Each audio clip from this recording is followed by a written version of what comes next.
कि क्वेश्चन ऐसा होता कि sin x upon cos x into 1 plus cos x, तो फिर क्या करते हैं? ऐसा होता तो क्या करते?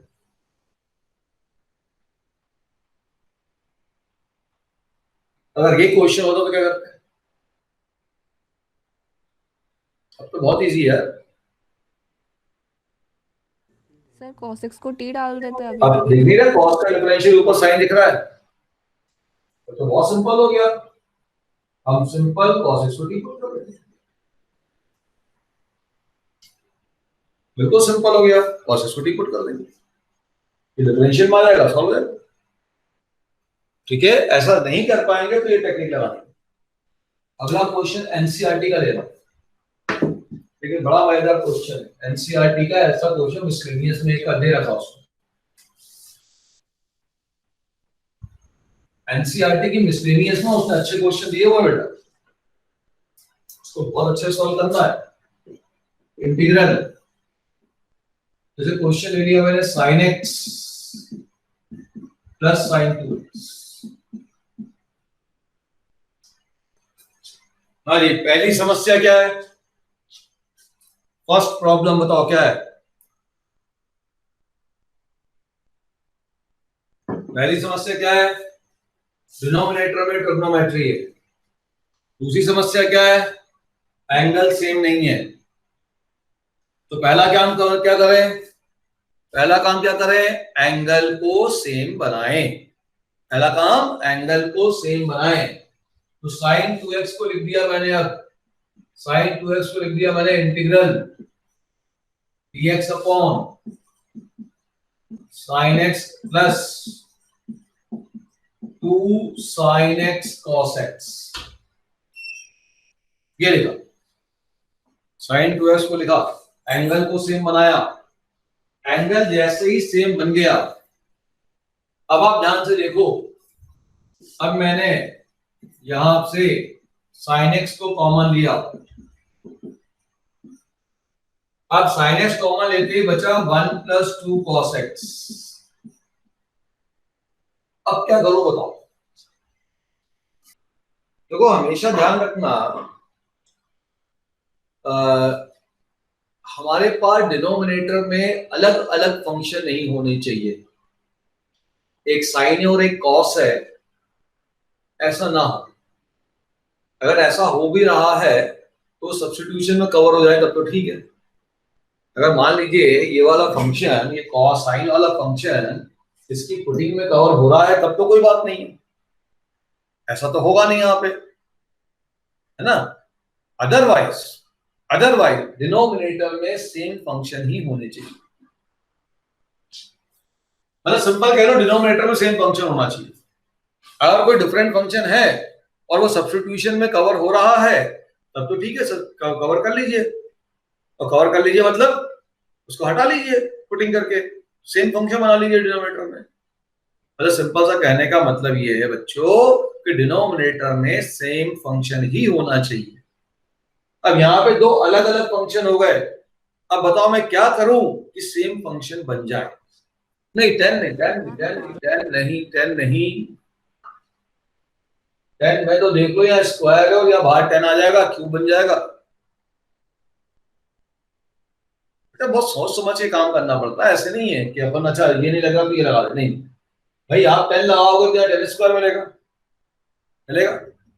और यहाँ पे एक 10x मिलेगा, 10 में कन्वर्ट करोगे तो 10 क्यूब मिल जाएगा। क्यूब तो हम कभी नहीं चाहते लाना, क्या करें सोचो। अरे एम मैंने बता दिया बेटा, हमारा एम है डिनोमिनेटर में सेम फंक्शन बनाना। अब ये बताओ कॉस को साइन में कन्वर्ट करना इजी है कि साइन को कॉस में कन्वर्ट करना इजी है? वैसे दोनों में से प्रॉब्लम है। बोले क्या, मैं कन्वर्ट करूंगा रूट आ जाएगा, तो आपने ही मना किया होगा कि रूट तो मत लाओ। हाँ मना किया होगा रूट मत लाओ, तो सोचो क्या करूं कि साइन कॉस में भी कन्वर्ट हो जाए और मेरा काम भी आसान हो जाए। क्या करेंगे? देखो ध्यान से देखो, मैं अगर नीचे कॉस लाना चाहता हूँ, मैं अगर डिनोमिनेटर में कॉस लाना चाहता हूं और अगर उस प्रोसेस में ऊपर साइन क्रिएट हो जाए तो इससे उत्तम बात तो हो ही नहीं सकती, इससे अच्छी बात कोई होगी क्या? या नीचे कॉस और ऊपर साइन, नीचे का डिफरेंशियल ऊपर, सबसे आसानी से क्वेश्चन सॉल्व हो गया। तो आप सोचो कि अगर मैं नीचे कॉस में बदलना चाहता हूं और ऊपर साइन क्रिएट हो जाए तो फटाफट डिफरेंशियल में काम हो जाएगा मेरा। तो मैं इस पूरी क्वांटिटी को sin x से मल्टीप्लाई डिवाइड करूंगा। क्यों करूंगा? दो फायदे। पहला फायदा sin स्क्वायर x आती cos में बदल गया। दूसरा फायदा नीचे cos है ऊपर sin है, पुटिंग भी हो गई। तो इसको सॉल्व करने के लिए अब आपको sin x से मल्टीप्लाई डिवाइड करना है। इन क्वेश्चनों को बेटा मार्क कर लीजिए, इंपॉर्टेंट क्वेश्चंस है, थोड़े आप कह सकते हो कि कॉन्सेप्चुअल टाइप के क्वेश्चंस हैं, पर्टिकुलर थिंकिंग पर चलते हैं। देखिए थिंकिंग जनरल भी है कि डिनोमिनेटर में सेम फंक्शन होना चाहिए, और भाई सेम फंक्शन बनाते समय अगर नीचे का डिफरेंशियल ऊपर मिल जाए तो इससे अच्छा क्या होगा? अब देखिए sin स्क्वायर x को मैं cos में बदल सकता हूं, so now I can write it as integral sin x dx upon 1 minus cos square x into 1 plus 2 cos x। अब तो कोई दिक्कत ही नहीं है, अब तो सर सिंपल कैलकुलेशन हो गया। अब क्या करो जल्दी बताओ, नीचे कॉस फंक्शन आ गया, सेम फंक्शन, तो पूरा का पूरा कॉस में आ गया और ऊपर इसका डिफरेंशियल आ गया। अब इससे इजी कैलकुलेशन क्या होगा, cos x को डी पुट कर दो, सॉल्व करो। cos x को डी पुट करोगे डिफरेंशियल में क्या आएगा बताओ, minus sin x dx equal to dt। अब ये पूरा इंटीग्रल बन गया माइनस dt अपॉन, और यहां देखो 1 माइनस टी स्क्वायर हो गया, ये हो गया 1 minus T into 1 plus T into 1 plus 2, तो लीनियर बन गया। ये तो लीनियर बन गया ना। इसको सॉल्व करने में किसी को दिक्कत है क्या? इसको सॉल्व करने में किसी को प्रॉब्लम है क्या, बताइए? नहीं है ना? बोलो। अब देखिए मैं इस लीनियर को भी एक लाइन में आंसर लिख रहा हूं, ध्यान से देखते हैं ना, एक लाइन में आंसर। ध्यान से देखना, यहाँ t है और हमें इंटीग्रल में t के रिस्पेक्ट में करना है। चलिए इसका कांस्टेंट निकालते हैं, इसका कांस्टेंट निकालते हैं। इसको 0 पुट करूंगा तो t की वैल्यू क्या आएगी बेटा, 1। इस 1 को यहां पुट करता हूं तो 1 upon 1 into 2, sorry 1 upon 2 into, यहाँ t की जगह 1 पुट करता हूं हो गया 1 अपॉन 3। इसका इंटीग्रल करूंगा तो 1 upon dt upon 1 minus t का इंटीग्रल, ये होगा ln mod 1 माइनस t, और डिवाइड करूंगा t के कोएफिशिएंट से -1, ठीक है, प्लस। अब इसको 0 पुट करूंगा तो t की वैल्यू क्या आएगी, -1। इसको 0 पुट करूंगा, देखो इसको 0 पुट करूंगा तो t की वैल्यू क्या आएगी, -1। अब यहाँ पुट करूंगा t की वैल्यू -1 तो 1/2, और यहाँ -1 पुट करूंगा तो हो गया -1, तो 1/2 इंटू -1, ये हो गया 1/2 इंटू -1। अब ये सेपरेट हो गया तो 1/1 प्लस t का इंटीग्रल, तो ln mod 1 प्लस t, चाहो तो इसी स्टेप में t को कॉस रख दो, इसका खत्म। इसको 0 पुट करूंगा तो क्या मिलेगा, 1 प्लस 2t को 0 पुट करूंगा तो क्या मिलेगा, t की वैल्यू -1/2, यहाँ पुट करो -1/2 तो 1 प्लस 1/2 तो हो गया 3/2, और हो गया 1 माइनस 1/2 तो 1/2, 3/2 इंटू 1/2 तो 3/4, और 4 चला गया ऊपर, तो ये बन गया 4/3, 4/3, और इसका इंटीग्रल करूंगा तो फिर लॉग में आ जाएगा ln mod 1 प्लस 2t, और t के कोएफिशिएंट से डिवाइड करूंगा 2, वापस t की जगह cos x। तो अब देखिए अगर डिनोमिनेटर में पूरे लीनियर आ गए, डिनोमिनेटर में पूरे लीनियर आ गए, पूरे लीनियर आ गए तो भी हम डायरेक्ट सॉल्व आंसर ले सकते हैं। और डिनोमिनेटर में अपने पास केवल क्वाड्रेटिक और है, केवल सिंगल फंक्शन। देखो यहाँ पे वही है, सिंगल फंक्शन है केवल टी का, केवल टी का सिंगल फंक्शन है, केवल टी का सिंगल फंक्शन है, टी के अलावा कुछ और नहीं है, कांस्टेंट है, सीधा निकाल लो। एक्स स्क्वायर के अलावा कुछ और नहीं है, सीधा सॉल्व कर लो। कॉस के अलावा कुछ और नहीं है, सीधा सॉल्व कर लो। क्या समझ में आया सभी को? ठीक, अगला क्वेश्चन देखते हैं। अगला क्वेश्चन भी बहुत इंपॉर्टेंट क्वेश्चन है, आईआईटी में पूछा गया है ये क्वेश्चन। आपको दे रहा हूं, आप खुद सोचिए उस क्वेश्चन के बारे में, पूरा ट्राई करिए। कॉन्सेप्ट्स पूरे आ चुके हैं आपके पास, तो इस क्वेश्चन को आप थोड़ा सा क्रिटिकली सोचेंगे तो आप उसको अप्रोच कर लेंगे।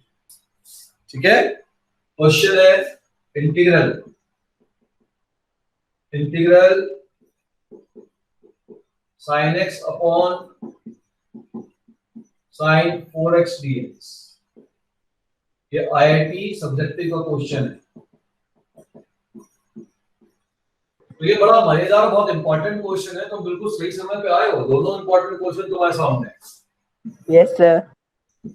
तो हो गया sin x dx और sin 4x को लिख दूंगा 2 sin 2x into cos 2x। क्यों ऐसा कर रहा हूं? क्योंकि एंगल सेम बनाना है। चलिए साहब और ब्रेक करते हैं। तो हो गया sin x dx 2 into 2 sin x into cos x into cos 2x। ये sin x तो कटी है। अब क्या आया? अब इंटीग्रल dx अपॉन, ध्यान से देखें तो क्या 1/4 cos x into cos 2x। अभी भी समस्या बची रहेगी, एक तो साइन कट गया, अभी भी एंगल सेम नहीं हुआ।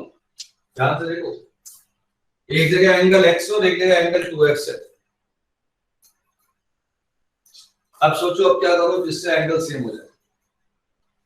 अब तो क्लियर है, cos 2x का फॉर्मूला लगा लेता हूं। लेकिन cos 2x के तुम्हारे पास बेटा फार्मूले बहुत ज्यादा है, 4 फार्मूले हैं, कौन सा लगाओगे? सर जिसके अंदर साइन आता है। वेट, चुप रहो अभी। हाँ, कौन सा लगाओगे? सोचो सोचो सोचो, और समझ में आ गया तो सॉल्व कर लो। 1 minus 2 sin square x। 1 minus 2 sin square x। Nitin ने कहा 1 minus 2 sin square x का फॉर्मूला लगाना चाहिए। अच्छा नितिन, ये क्यों लगाऊं, cos स्क्वायर वाला क्यों नहीं लगाऊं? नितिन ने जो बोला, ये डिसाइड करने के पीछे कुछ रीजन आपने सोचा क्या? ये वाला लगा दे। एक बच्चा ये भी तो बोल सकता है सर मैं 2 cos square x -1 लगाऊंगा। तब क्वेश्चन अराइज ये होगा कि 2 cos square x -1 लगाना चाहिए या नहीं लगाना चाहिए? सर वो नीचे sin square x लगा, बोलो नहीं बेटा, लगाना चाहिए या नहीं लगाना चाहिए, मैसेज करो जो भी मैसेज बोलना। क्योंकि प्रॉब्लम मैं आपको क्लियर बता दूं, जब आप बोलते हो ना तो उस समय मेरा जो ये ना, ये पूरा बोर्ड पूरा ब्लैंक हो जाता है, केवल आपका वो दिखता है, और स्क्रीन में ऐसा नहीं होता था। स्क्रीन में स्क्रीन दिखती रहती थी, आप बोल के, और आप मेरी जगह आप आ जाते थे, इतना होता था। अब तो क्या आ रहा, मेरी जगह पूरा बोर्ड भी चल रहा है, तो मेरी जगह आप रिप्लेस हो जाते हो, बोर्ड भी गायब हो जाता है।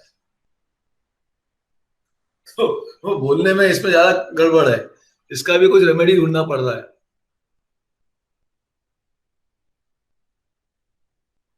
देखो ध्यान से, जैसे ये नितिन ने बोला 1 minus 2 sin square x, इसमें कन्वर्ट करेंगे, बहुत बिल्कुल अच्छा बोला, लेकिन इसमें दो बातें आ गई। अब जैसे ही नितिन ने ये बोला, अब दिमाग में एक बात आई, बोले सर अभी तो आपने कहा था कि डिनोमिनेटर में सेम फंक्शन होने चाहिए, यहाँ साइन कॉस था, तो आपने अभी यहाँ साइन को कॉस में कन्वर्ट करवाया। और मैं कह रहा हूं कि सर अगर मैं यहाँ पे इसको कॉस में कन्वर्ट करूंगा तो क्या खराबी है? कोई खराबी नहीं है बेटा, कॉस में भी कन्वर्ट कर सकते हैं, लेकिन उसमें क्या ना, कैलकुलेशन थोड़ा टिपिकल होगा। क्या होगा बताता हूं मैं, पहले मैं साइन में कन्वर्ट करता हूं। साइन में कन्वर्ट करने से फायदा क्या मिलेगा? 1 minus 2 sin square x हो गया। अब इस cos को भी साइन में कन्वर्ट करो, करना पड़ेगा क्योंकि बेस में डिनोमिनेटर में दोनों फंक्शन सेम होने चाहिए थे। तो इसको भी कन्वर्ट करने के लिए ऊपर नीचे मैं मल्टीप्लाई कर दूंगा 1 माइनस 2 साइन स्क्वायर एक्स। आपने बोला और पूरा का पूरा आप बस देखोगे ब्लैंक दिखेगा पूरा। जब तक आप स्क्रीन पर होगे तब तक ये स्थिति होती है। 1/4 integral cos x dx।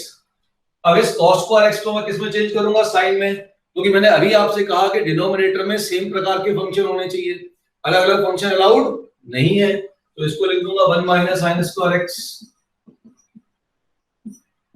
Into 1 minus 2 sine square x। अब आप देखिए नीचे साइन आ गया और ऊपर कॉस आ गया, नीचे साइन आ गया और ऊपर कॉस आ गया। अब तो बड़े आराम से हम सॉल्व कर सकते हैं। तो हम साइन एक्स को टी पुट कर देंगे। तो अब मैंने पुटिंग कर दी,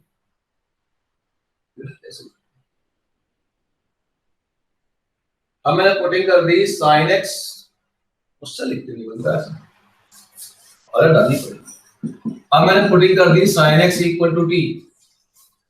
अब मैंने पुटिंग कर दी sine x equal to t. तो sine x equal to t put कर दी तो क्या हो गया? डिफरेंशियल।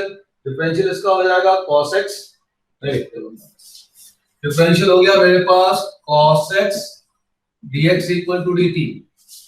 अब ये इंटीग्रल बन गया 1/4 integral dt upon 1 minus T square and 1 minus 2t स्क्वायर। और अब ध्यान दो, ये बन गया स्पेशल केस, केवल टी स्क्वायर का टर्म है, केवल टी स्क्वायर का टर्म है, निकालो जल्दी। तो देखिए ये क्वेश्चन क्यों पूछा गया, समझ में आया आपके? ये क्वेश्चन इसलिए पूछा गया, पहले तो ट्रिग्नोमेट्री की एंगल की कहानी बच्चों को सोच ली है, फिर उसके बाद ये सोचना है कि भैया इसको कन्वर्ट किस में करें। एक बहुत से बच्चे क्या करते हैं, यहाँ पे आगे प्रोडक्ट फॉर्मूला लगा देते हैं। यहाँ पे आने के बाद बच्चे प्रोडक्ट फॉर्मूला लगाते हैं, जो कि गलत है। डिनोमिनेटर में तो हमेशा हम प्लस और माइनस को, ट्रिग्नोमेट्री के बीच के प्लस और माइनस को किस में लेके आते हैं? इंटू में लाते हैं। तो इंटू को प्लस माइनस में चेंज नहीं करेंगे। अब ये बन गया क्वेश्चन, इसके बाद सॉल्व हो जाएगा। तो जब खूब सारे क्वेश्चन कराए मैंने, 5-6 क्वेश्चन करा दिए। अच्छा, अब एक बच्चा बोले नहीं सर मैंने अगर कॉस में चेंज किया होता तो मैंने क्या गुनाह किया? मैं अगर इस स्टेप को इस स्टेप से मैं कॉस में चेंज करता तो क्या गलत करता? कोई गलत नहीं है बेटा, बिल्कुल गलत नहीं है, आप बिल्कुल सही है, आप बिल्कुल सही है। देखिए cos x, cos 2x को मैं cos में चेंज करूंगा तो जाएगा 2 cos स्क्वायर x माइनस 1, हो जाएगा 2 cos स्क्वायर x माइनस 1। अब यहाँ पे मैं लगा दूंगा, देखो नीचे cos आ रहा है, ऊपर साइन तो है ही नहीं, नीचे cos आ रहा है, ऊपर साइन तो है ही नहीं। तो ठीक है, कोई बात नहीं सर, हम इसको और ब्रेक करते हैं। cos x और यहाँ लगाता हूँ a square minus b square, तो हो गया √2 cos x minus 1 into √2 cos x plus 1।